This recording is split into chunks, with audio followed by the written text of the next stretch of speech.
Hello everyone, मेरा नाम है देव टेनगुरी। आप सभी का स्वागत है हमारे YouTube channel the twin bros में। आज की इस वीडियो में हम हिस्ट्री का chapter number 3 kinship caste and class का फसना पक्का है को शुरू करने वाले हैं।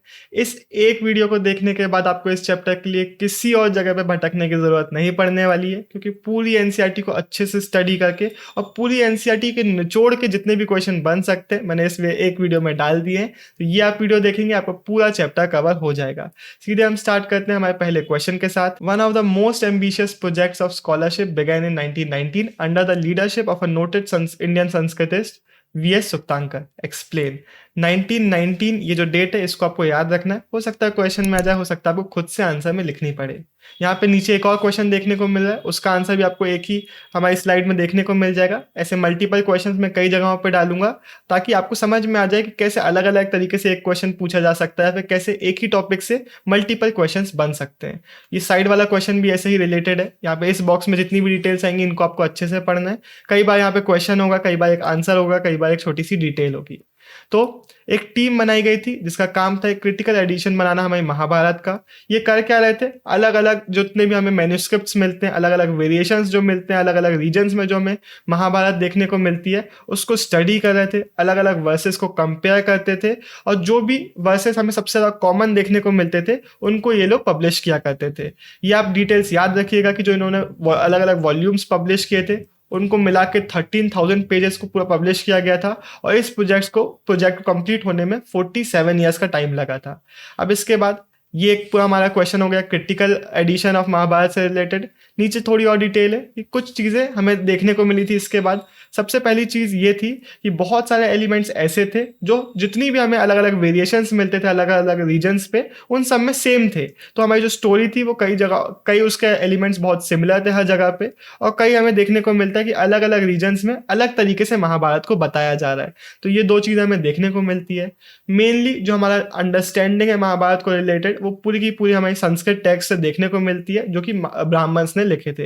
ये पूरा हमारा आंसर हो गया। The central story of Mahabharata reinforce the idea of kinship and succession. Explain. तो हमारी महाभारत की मेन स्टोरी क्या थी, एक लड़ाई हुई थी, एक फ्यूड था कजिन्स के दो ग्रुप के बीच में, कौरव्स और पांडव्स के बीच में, जिसको एट द एंड पांडव्स ने जीता था। ये लैंड के लिए फ्यूड हुआ था, जिसके बाद जब वॉर खत्म हुई तो पैट्रीलिनियल सक्सेशन हमें देखने को मिला था।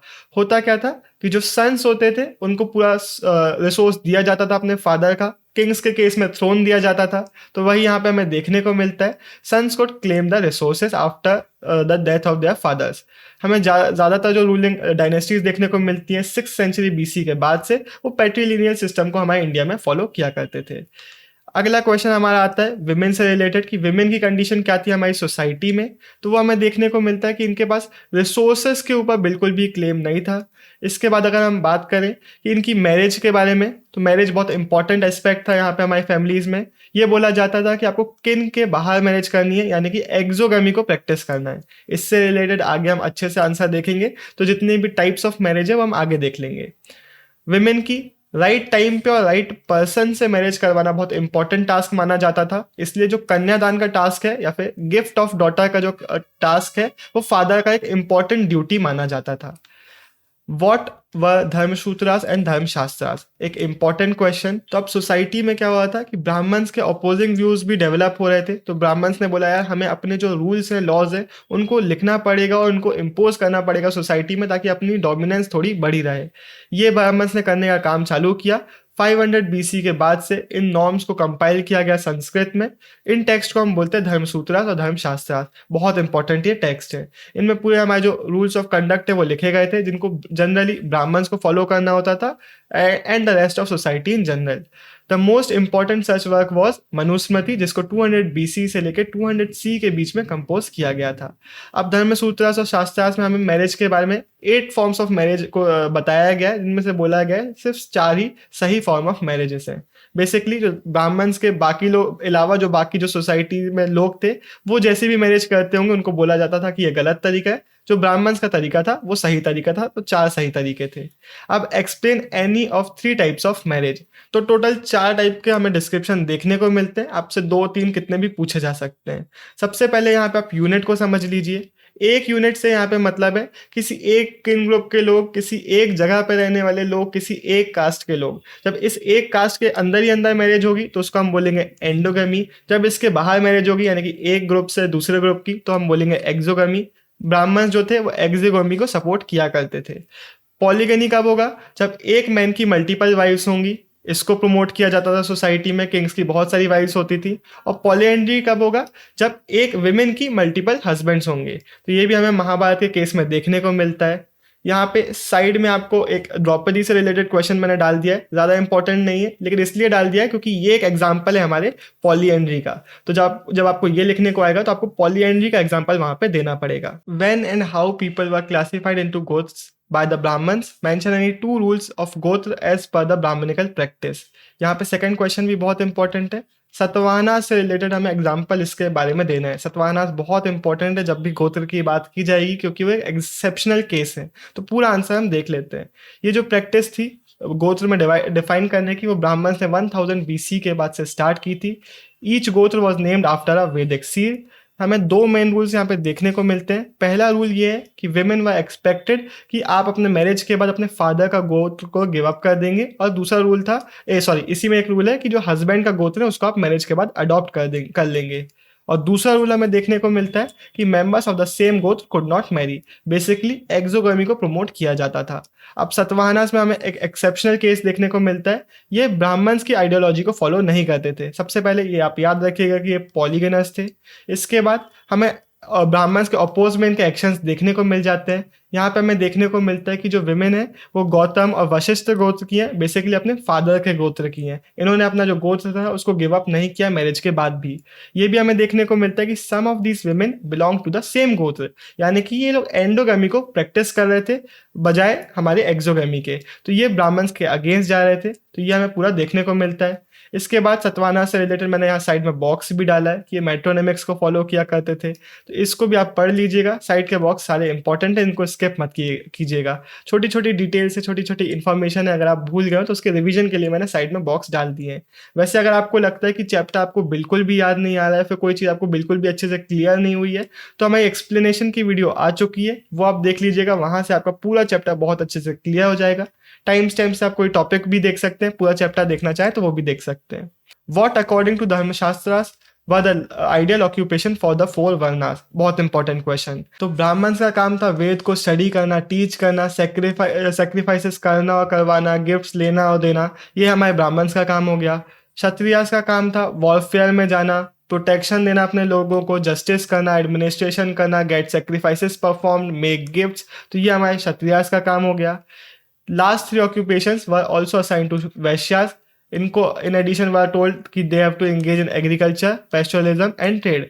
अब जितनी भी काम थे वो तो इन तीन कैटेगरीज में बट गए। शूद्रास को कोई काम नहीं दिया गया था। इनको सिर्फ इतना बोला गया था कि आपको जो बाकी वर्नाज है उनको सर्व करना है। तो their role was to serve other varnas. अब एक और यहाँ पे एक इंपॉर्टेंट क्वेश्चन है, What were the strategies evolved by Brahmins to enforce the norms in Dharmasutras and Shastras? मैंने पहले इसके बारे में बात की थी कि हम आगे देखने वाले हैं। तो क्या तरीके थे ब्राह्मण्स के अपने जो लॉज हैं उनको इन्फोर्स करने के? सबसे पहले बोलते थे कि डिवाइन ओरिजिन के। उसके बाद किंग से बोलते थे कि भाई अपने जो सब्जेक्ट्स हैं उनको आप ये फॉलो करवाओ। उसके बाद ये लोग बोलते थे कि जो आपका स्टेटस है वो बाय बर्थ डिफाइन होता है। तीसरा तरीका हो गया। और चौथा, हमें इनकी जो स्टोरीज हैं, जितने भी टेक्स्ट हैं, उनमें हमें ये लॉज देखने को मिलते हैं। तो उनके थ्रू भी ये लोग सोसाइटी में इनको इम्पोज कराया करते थे। तो ये चारों पॉइंट्स को आप अच्छे से याद रखिएगा। इसके बाद according to the shastras only Kshatriyas could be kings. However, several important ruling lineages probably had different origins. Substantiate. तो सबसे पहले जो मौर्यास थे उनको बुद्धिस्ट टेक्स्ट में तो क्षत्रिय बोला गया, लेकिन ब्राह्मणिकल टेक्स्ट में इनको लो ओरिजिन का बताया जाता है। शुंगास और कन्वास ये ब्राह्मण्स थे, तो इनको भी कायदे से रूलर्स नहीं होना चाहिए था। जो शाकास थे ये आउटसाइडर्स थे, तो ब्राह्मणिकल टेक्स्ट में इनको एज मलिच, बारबेरियन या फिर आउटसाइडर रेफर किया जाता था। तो कायदे से इनको भी रूलर नहीं होना था। पर सोसाइटी में जनरली जो भी सबसे ज़्यादा पावरफुल होता था वो रूलर बन जाता था। Name the best known Shaka ruler and one of his contribution. तो रुद्रदमन इनकी कॉन्ट्रीब्यूशन थी, इन्होंने सुदर्शन लेक को रिबिल्ड कराया था। Write a note on Gautamiputra Satakarni. तो इनका देख लेते हैं हम। ये one of the best known Satavahana dynasty के रूलर थे। He claim to be both a unique Brahmin and a destroyer of pride of Kshatriyas. Line को आप याद रखिएगा। सबसे पहले इन्होंने बोला कि भाई हमारे पूरे जो इंटर मैरिज है अलग अलग वर्नास के बीच में ये नहीं होना चाहिए, लेकिन at the same time he enter into marriage alliance with the किन ऑफ रुद्रदमन। रुद्रदमन जो कि एक आउटसाइडर थे, उनके साथ इन्होंने मैरी कर ली। तो यहाँ पे हमें थोड़ा सा कॉन्फ्लिक्टिंग चीज़ें देखने को मिलती हैं। He claim to be a Brahmin, लेकिन ये पावर में थे। Claim to uphold the four fold varna order, इन्होंने बोला कि हम जो फोर फोल्ड वर्ना ऑर्डर है उसको हम अपहोल्ड करके रखेंगे सोसाइटी में, लेकिन ये एंडोगमी को प्रैक्टिस करते थे। Why did Brahminical authorities classify new groups as जाति and not as Verna? Define, give a suitable reason। तो हम उसको देख लेते हैं। जो हमारे वर्ना और जाति में एक डिफरेंस ये है कि वर्ना का नंबर फिक्स किया गया था कि भाई 4 ही होंगे, जाति में ऐसा कुछ भी नहीं था। दोनों को दोनों व बेस्ड ऑन बर्थ। जाति में बेसिकली क्या होता था, जैसे ही ब्राह्मण्स को एक नया ग्रुप मिलता था, लेट्स से फॉरेस्ट में रहने वाला एक ग्रुप मिला है, तो उनको एक नई जाति बना दिया, क्योंकि ये लोग वर्ना में अच्छे से फिट बैठ नहीं रहे थे, तो इसलिए इस तरीके से जाति इसको बनाया जाता था। हमें कोई ऐसा ग्रुप मिलता है, ब्राह्मण्स को ऐसा ग्रुप मिला जो कि एक ऑक्यूपेशन वर्क कर रहा है, तो उनका एक जाति बना दिया। तो इस तरीके से मल्टीपल जाति इन्होंने बनाई थी।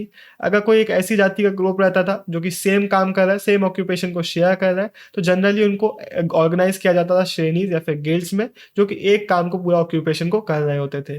तो ये हमें पूरा जाति इसके बारे में देखने को मिल जाता है। निषादास एक फॉरेस्ट ड्वेलिंग कम्युनिटी थी, जिससे हमारे जो एकलव्य थे वो भी बिलोंग करते थे।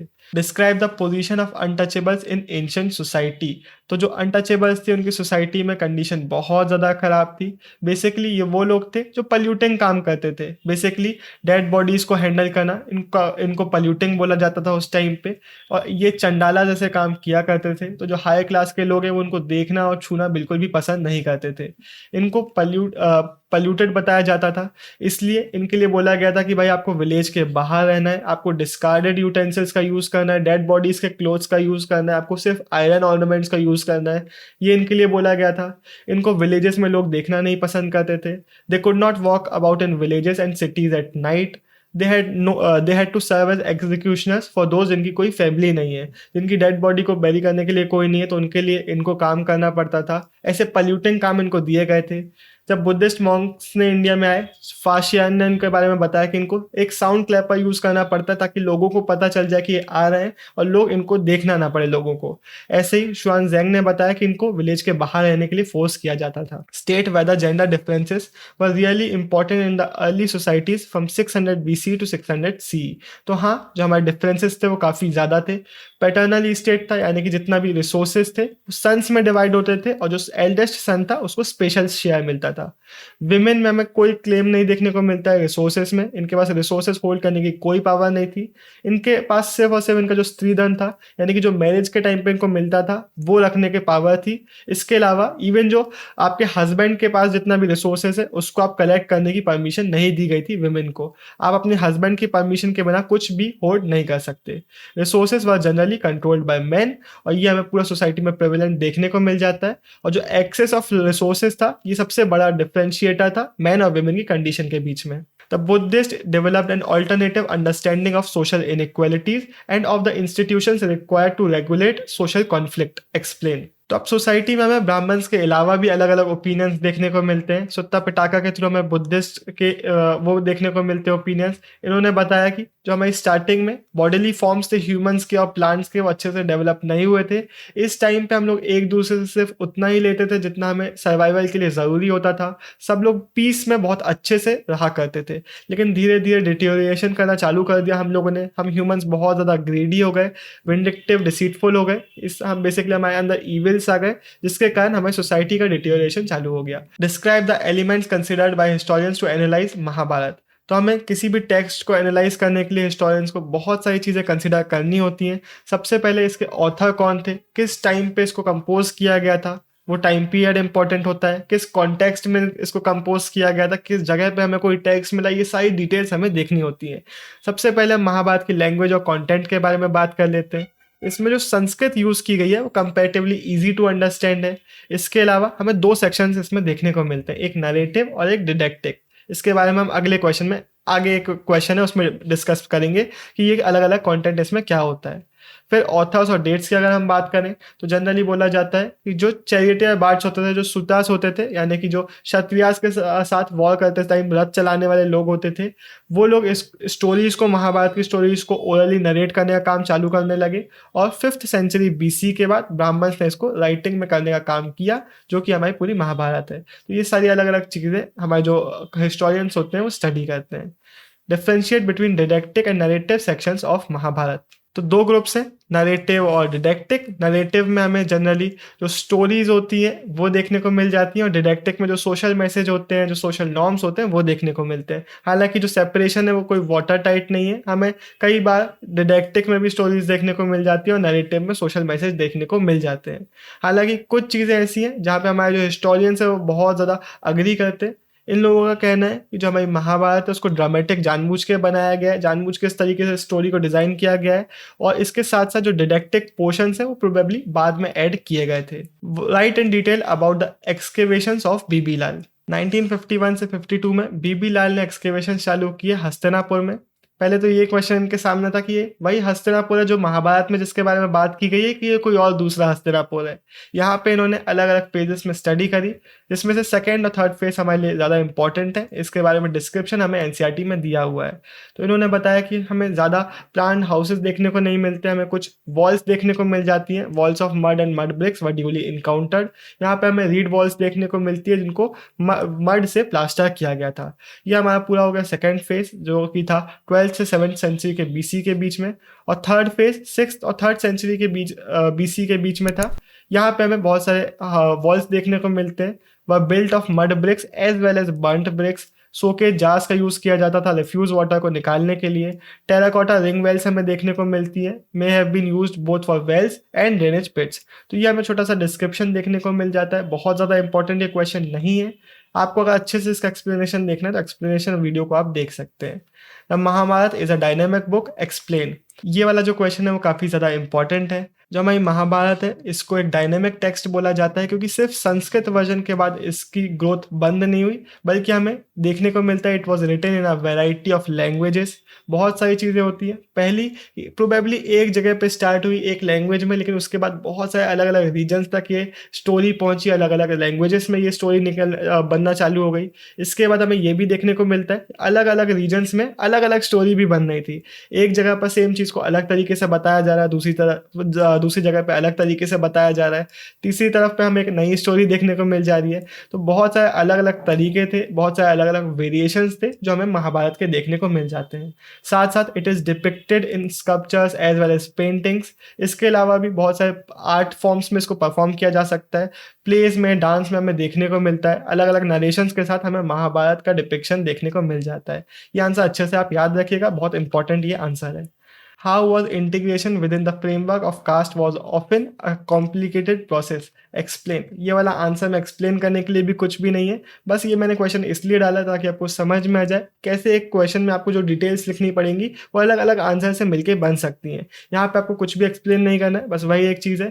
सबसे पहले ब्राह्मण्स बोलते थे कि सिर्फ क्षत्रियास किंग बनेंगे, लेकिन ऐसा होता नहीं था।